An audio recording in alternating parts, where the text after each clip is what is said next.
மாலை வணக்கம் நண்பர்களே. கெட்ட பழக்கம் ஒரு வயசு பசங்களுக்கு வயசு பருவத்தில் இருக்க வேண்டியது தான். கெட்ட பழக்கமே இல்லாமல் எந்த மனிதனும் கிடையாது. இருந்தாலும் கெட்ட பழக்கத்தை கண்ட்ரோல் பண்ணி கெட்ட பழக்கத்தை பயன்படுத்தினால் அது புத்திசாலித்தனமானது. ஒரேடியாக கெட்ட பழக்கத்தை கற்றுக்கிட்டு சுடுகாட்டில் படுக்கிறதுக்கு நம்மளை தாய் தப்பை நம்மளை பெற்று போடல. ஸோ தேட்டரில் படம் பார்க்குறதுக்கு மட்டும் துடிச்சிட்டு போய் எகிரி குதிச்சிட்டு போகிறீங்க.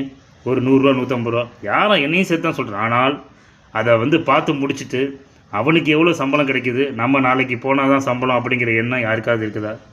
அரசியல்வாதியும் சரி. இதே மாதிரி நம்ம வீட்டில் என்னென்ன பிரச்சனைகள் இருக்குது, நம்ம குடும்ப பொறுப்புகளை நம்ம எப்போ ஏற்றுக்கிறது, தனி மனிதனாக வாழ்ந்தால் கூட நமக்கு எவ்வளோ பிரச்சனைகள் இருக்குது.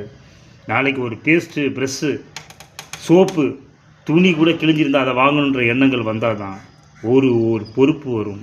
ஒவ்வொரு சிந்தனையும் மேலோங்கும், வாழ்க்கையும் நன்றாக இருக்கும். மாலை வணக்கத்தில் நானும் பயணிக்கிறேன்.